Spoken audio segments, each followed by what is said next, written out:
Bonsoir, bienvenue dans ce nouveau numéro de Women on Top, le MAG, votre rendez-vous hebdomadaire consacré au leadership et au business au féminin dans la Caraïbe. Women on Top, le MAG, je vous le rappelle, c'est la transition télé de votre émission radio du lundi soir sur Radio Saint-Martin en partenariat avec Caribbean Boss Lady et IOTV.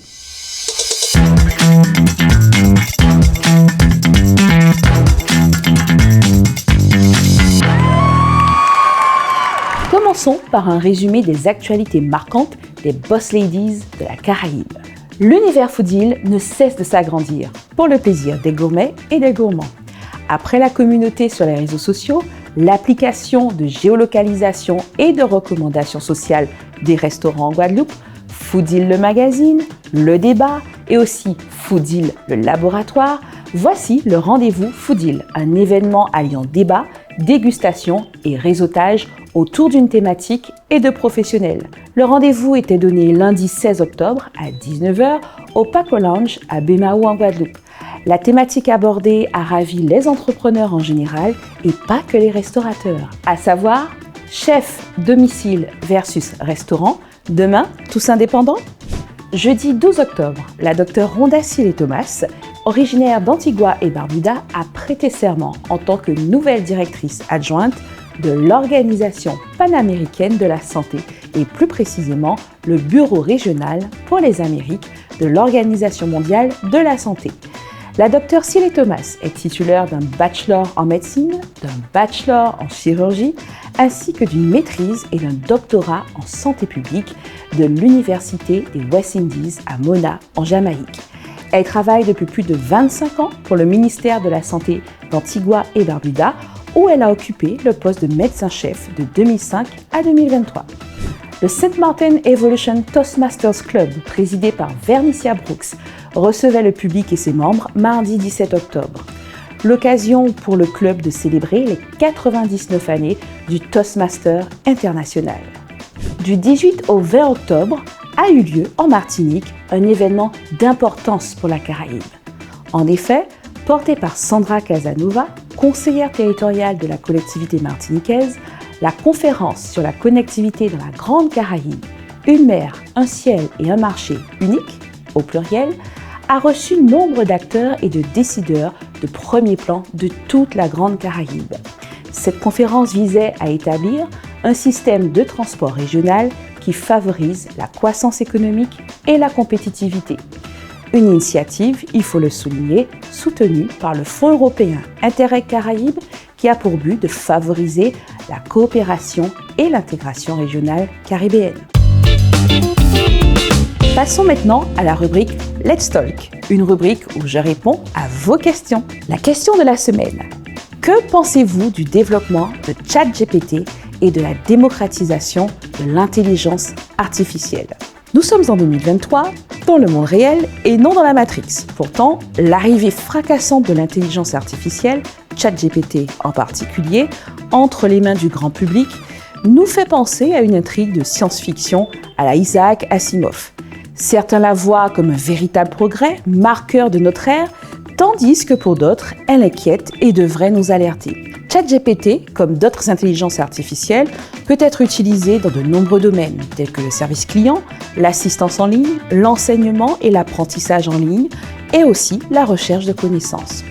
Aujourd'hui, l'on voit pulluler des articles journalistiques, même des livres et des manuels écrits par des intelligences artificielles dans une sorte de mouvement anthropique, pourrait-on dire, de la pensée sous couvert de gain de temps et de facilitation du quotidien. Autant de métiers qui sont potentiellement en danger. Au fond, la vraie question, hautement philosophique, que l'on se pose depuis des siècles demeure. Qu'est-ce qui fait la singularité de l'homme? Si aujourd'hui, entre la machine et la pensée de l'homme, la limite est aussi fine. La question reste ouverte et elle est tout aussi fascinante qu'inquiétante. Voyons ce qu'en pense Madame Damaso. Nous sommes dans le monde de demain, on va dire, mais par contre, tous ces changements, toutes ces nouveautés, je dois avouer que ça me fait peur. Ça me fait peur quand on imagine, je me rappelle à l'époque, on disait que bientôt ce sont les machines qui vont remplacer les humains. On se demande si c'est ça. en même temps, on ne peut pas faire partie d'une génération où on sait que les choses évoluent et la technologie est plus puissante en disant qu'il y a des solutions qui vont venir et dire qu'on est restreint à tous ces nouveautés. Mais moi, Valérie Damaso, je suis pas trop convaincue et cela m'inquiète vraiment sur le devenir des embauches futures pour le monde entier. Vous avez une question business? Posez-la moi sur les réseaux sociaux de Women on Top et on y répond ici. Voici venir notre moment NTIC avec l'App of the Week. L'un de mes réseaux sociaux préférés, c'est LinkedIn. Pas LinkedIn, mais LinkedIn. Au fil des ans, ce réseau qui n'était pas du tout sexy est devenu une plateforme incontournable pour les professionnels à travers le monde.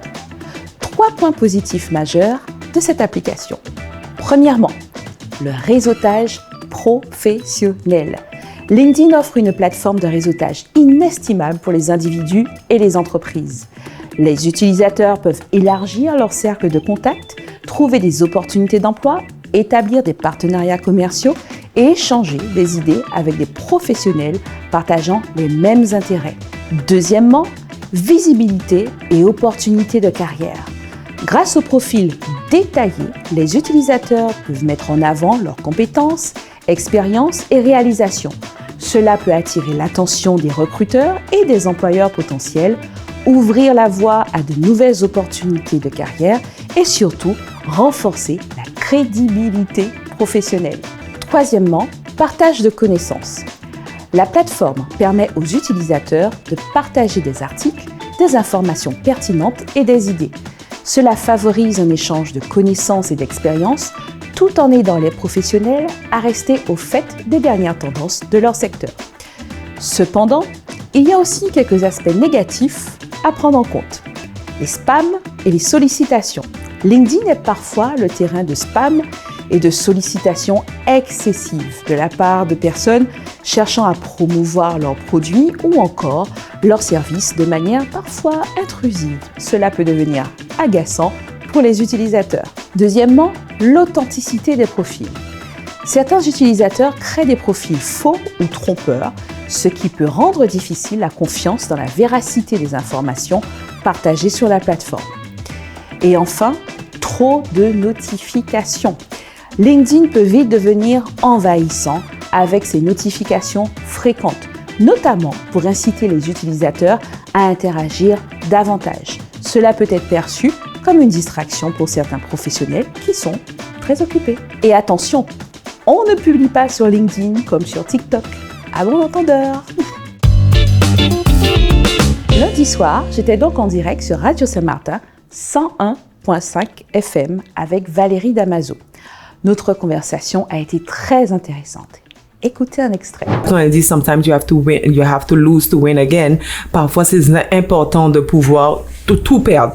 Parce qu'on se dit à chaque fois ça va, mais jamais on s'arrête pour se dire attends, qu'est-ce qui se passe? C'est pas possible qu'on arrive à tourner en cercle. C'est très important de se remettre en question. C'est très important de regarder droit dans les yeux et dire que l'erreur est humaine et de te laisser sentir. Et ça, c'est un exercice que j'ai commencé depuis un moment, mais pour moi, Music That Speaks, ce sont ces morceaux qui me font vraiment réfléchir et me remettre en question.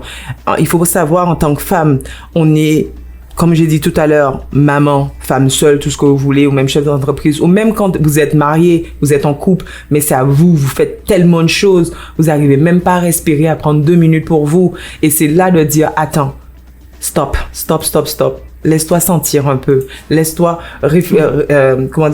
prendre le temps de l'introspection comme il faut et de dire, attends, ça veut pas dire qu'il faut tout lâcher. Si ça fonctionne, mais au bout d'un moment, de te rappeler que t'es humain. Ça, c'est un truc que nous, les femmes, on arrive à, it's like a sponge. On prend et on continue et au bout d'un moment, on ne peut plus. Nous sommes fatigués, il faut savoir écouter son corps. Il faut pouvoir se dire, moi aussi, j'ai besoin de trouver ce juste milieu dans tout ce que je fais. Mais, quelque chose moi je dis qu'on fait parce que tu parles de Valérie Damaso, c'est je continue malgré tout ce que j'ai traversé. J'ai dit tout à l'heure en tant que femme politique, traversé il y a quelques années, l'histoire de garde à vue, etc., etc. Vous pouvez retrouver l'intégralité de l'émission radio sur caribbeanbosslady.com ou encore sur Apple Podcasts et Spotify. Le chiffre de la semaine, c'est 5 ans. Après une interruption de 5 ans, l'événement phare de l'Organisation du tourisme de la Caraïbe, la conférence sur l'état de l'industrie du tourisme, s'est déroulée en fin de semaine dernière au Shore Club de Providenciales dans les îles Turks and Caicos. Réunissant les dirigeants des secteurs publics et privés du tourisme de ces pays membres, la conférence avait pour thème « Investir, innover, inspirer ». Un nouveau modèle pour la croissance du tourisme dans les Caraïbes.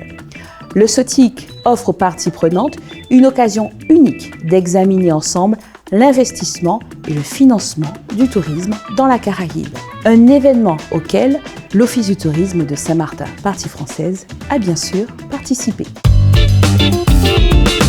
J'ai demandé à Valérie Damaso si elle n'était pas présidente de l'Office de tourisme, quel autre portefeuille elle aurait aimé occuper.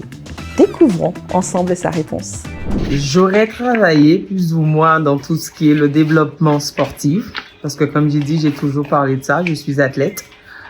Aujourd'hui, j'occupe quand même le poste de vice-président de la commission de sport, mais si je devais ne pas être président de l'Office de tourisme, c'est encore continuer à travailler dans le développement du sport et aussi comment préserver et transmettre la culture saint-martinoise.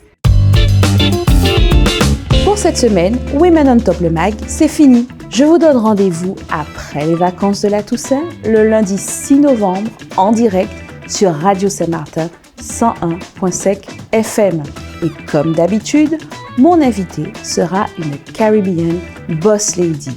Rendez-vous donc lundi 6 novembre en radio et vendredi ici. En attendant, suivez-nous sur les réseaux sociaux et sur les plateformes de podcast. À bientôt!